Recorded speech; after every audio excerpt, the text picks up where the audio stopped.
전능왕 오셔서 주 이름 찬송케 하옵소서. 영광과 권능의 성부여 오셔서 의리를 다스려 주옵소서. 강생한 성자여 오셔서 기도를 들으소서. 택하신 백성들 복 내려주시고 거룩한 마음을 주옵소서.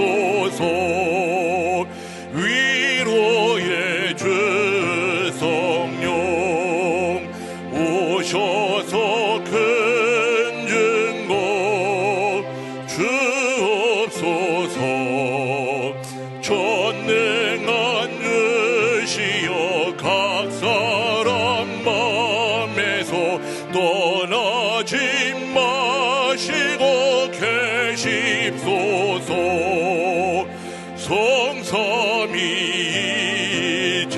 성삼위이제께 한없는 찬송을 드립니다. 존귀한 주님의 영광 경배롭고 영원히 모시게 하옵소서.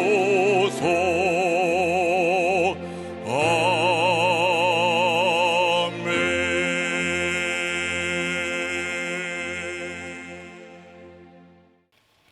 하나님 말씀 같이 봉독하시겠습니다. 구약 신명기 4장 32절에서 43절까지입니다. 구약 신명기 4장 32절에서 43절 말씀까지 제가 함께 한 목소리를 읽으시겠습니다. 내가 있기 전 하나님이 사람을 세상에 창조하신 날부터 지금까지 지나간 날을 상고하여 보라. 하늘 이 끝에서 저 끝까지 이런 큰 일이 있었느냐? 이런 일을 들은 적이 있었느냐? 어떤 국민이 불 가운데 말씀하시는 하나님의 음성을 너처럼 듣고 생존하였느냐?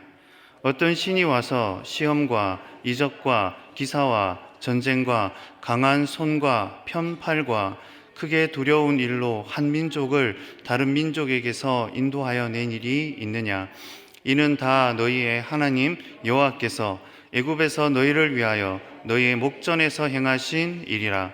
이것을 내게 나타나심은 여호와는 하나님이시요 그 외에는 다른 신이 없음을 내게 알게 하려 하심이니라.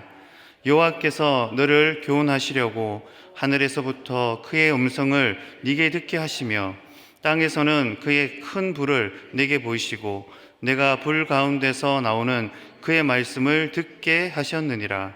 여호와께서 네 조상들을 사랑하신 그로 그 후손이 너를 택하시고 큰 권능으로 친히 인도하여 애굽에서 나오게 하시며 너보다 강한대한 여러 민족을 내 앞에서 쫓아내고 너를 그들의 땅으로 인도하여 들여서 그것을 내게 기업으로 주려 하심이 오늘과 같으니라.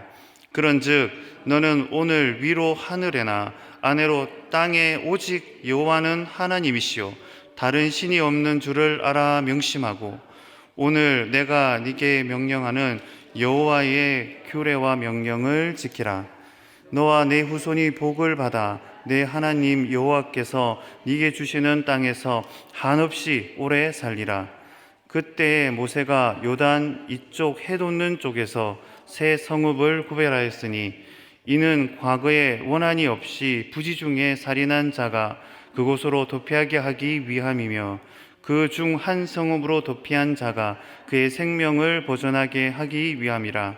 하나는 광야 평원에 있는 베셀이라 로벤 지파를 위한 것이요 하나는 길랏 라못이라 갓 지파를 위한 것이요 하나는 바산 골란이라 므낫세 지파를 위한 것이었더라. 아멘.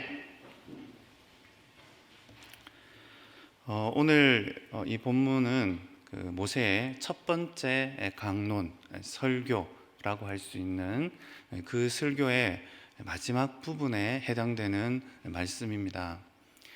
1장 초반부터 이제 4장 40절까지 그의 첫 번째 메시지가 연결되는데, 오늘 본문은 하나님께서 특히 모세로 하여금 그의 백성들에게 이 우상에서 떠나서 또 하나님 앞에 하나님을 더욱더 깊이 기억할 것을 요청하고 있습니다.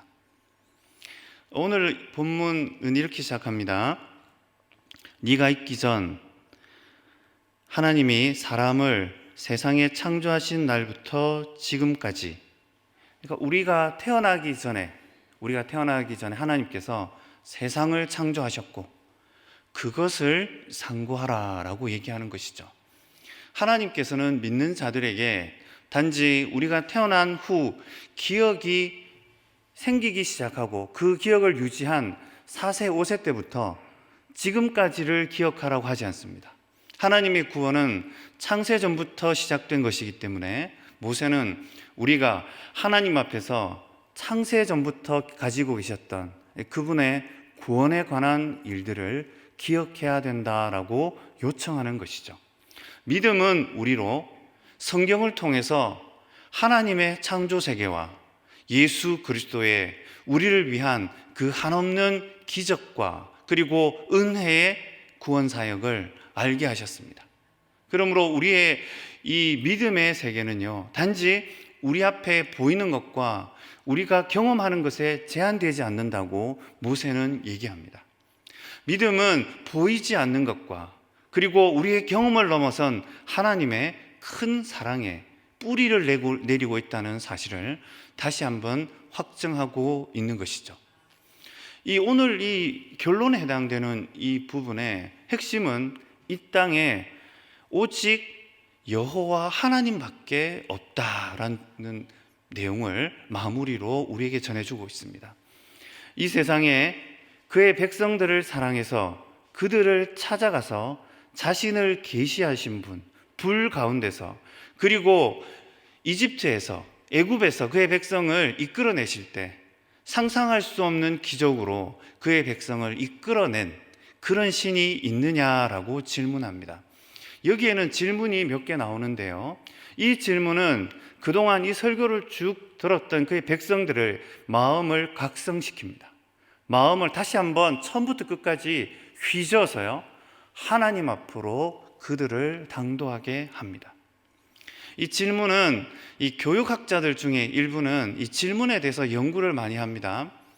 인생을 전체적으로 한 일생을 살펴봤을 때 약 한 질문의 80%, 85%를 6세 전후 그 1년 동안 질문을 다 퍼붓는데요. 그래서 이 유치원에 다니는 자녀들 부모님들은 이 귀가 얼얼합니다. 왜냐하면 아이들이 엄마 이건 왜 그래요? 라고 질문하기 때문입니다. 그런데요, 하나님께서 우리 인생을 지으셨을 때 세상을 향해서 질문하도록 지으셨습니다. 오늘 하나님께서 백성들을 향해서 질문을 하시는 이유가 있습니다. 그것은 믿음에도 이 질문이 그대로 적용되고 도움되기 때문입니다. 질문하지 않는 믿음은 없는 것입니다. 질문하지 않는 믿음은 단단해지지 않습니다. 그러므로 우리가 하나님께서 말씀을 주실 때 그 말씀을 믿음으로 받아야 되죠. 그러나 하나님께 우리의 삶을 놓고 질문할 수 있어야 됩니다. 그것은 바로 의심을 거치는 믿음으로 우리를 나아가게 하기 때문입니다.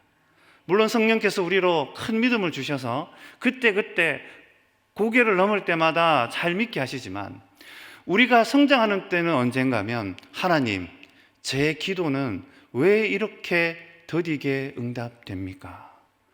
하나님, 이 관계는 회복되는데 1년, 2년이 걸립니까? 라고 질문할 때 하나님께서요, 우리로 더 깊은 그분의 응답과 답변을 주시는 것입니다. 그러므로 오늘 이 본문에서 모세가 그의 백성들에게 질문하는 이유는 하나님께서 여전히 그의 백성들에게 질문을 통해서 한 번 더 믿음으로 나아가게 하는 것입니다.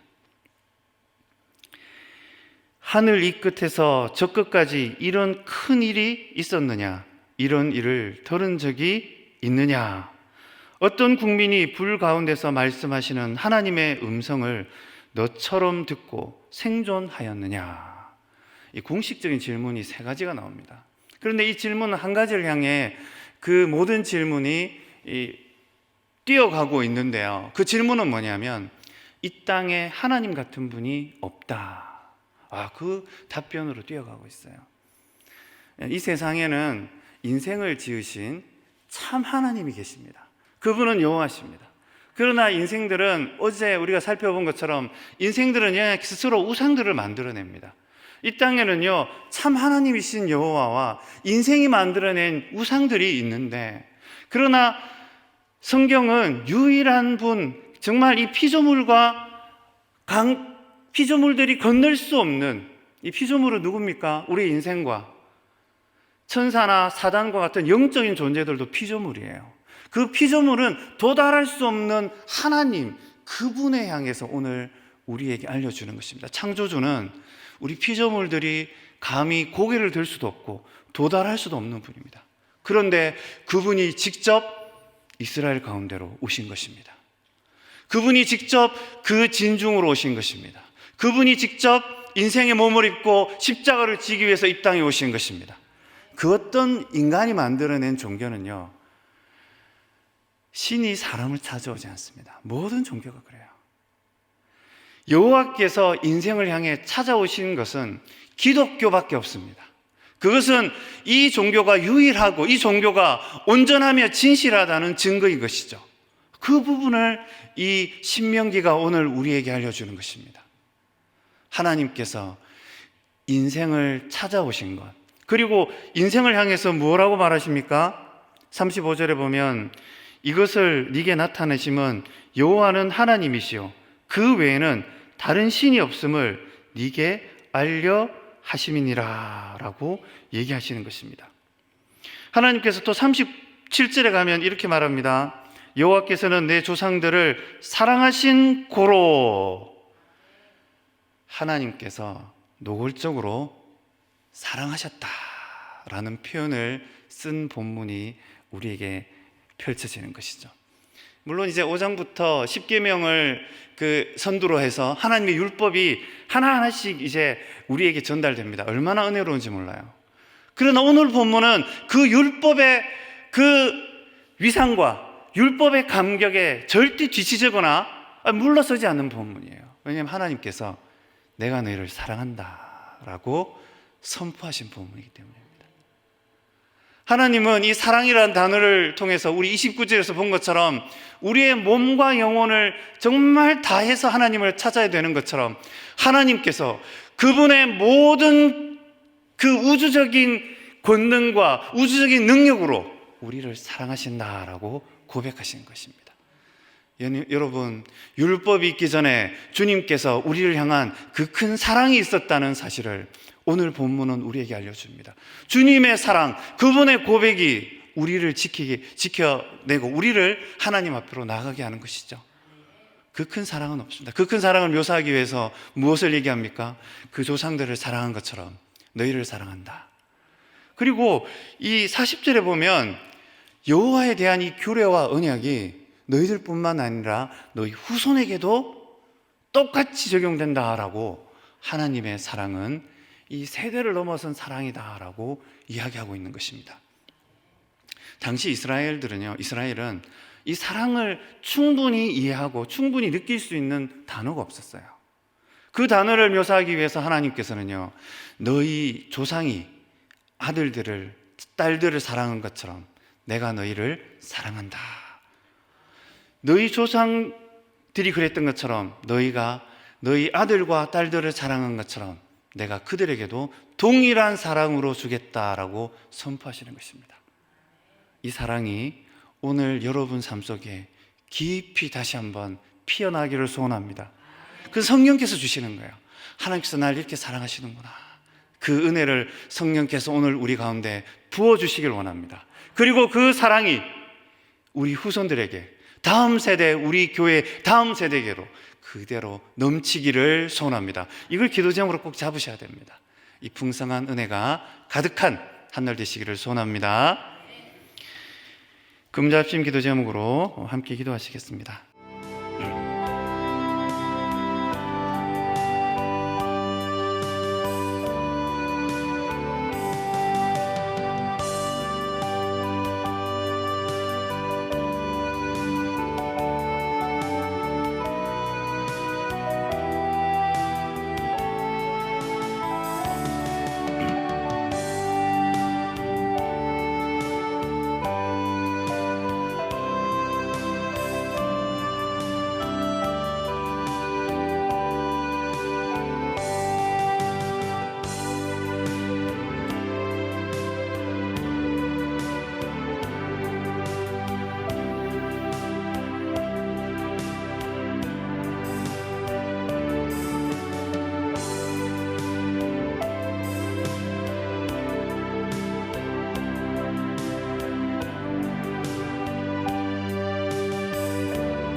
하나님 아버지, 지렁이 같은, 벌레 같은 우리를 사랑하신 주님을 찬양합니다. 독생자를 주시기까지 우리를 위해서 늘 품으시고 은혜를 베푸신 주님을 찬양합니다. 우리를 위해서 이 땅에 오신 주님의 그 놀라운 십자가의 사랑을 오늘 우리가 품고 누군가를 사랑케 하신 주님을 찬양합니다. 오늘 하나를 살아갈 때 주께서 놀라운 은혜로 부어주시고 우리가 이 사랑으로 누군가를 위해서 깊이 기도하게 하여 주시옵소서. 담임 목사님 세우셨고 또 교단과 교회를 위해서 그 하늘 영권 더욱 부어주시기를 소원합니다. 사랑하는 장로님과 권사님들 마음속에 이 교회를 돌보실 때 주께서 큰 능력으로 채워주시기를 소원합니다. 감사를 드리며 예수 그리스도 이름으로 기도드리옵나이다. 아멘. 하늘에 계신 우리 아버지여, 이름이 거룩히 여김을 받으시오며 나라의 임하옵시며 뜻이 하늘에서 이룬 것 같이 땅에서도 이루어지이다. 오늘날 우리에게 일용할 양식을 주옵시고 우리가 우리에게 죄 지은 자를 사하여 준 것 같이 우리 죄를 사하여 주옵시고 우리를 시험에 들게 하지 마옵시고 다만 악에서 구하옵소서. 대개 나라와 권세와 영광이 아버지께 영원히 있사옵나이다. 아멘.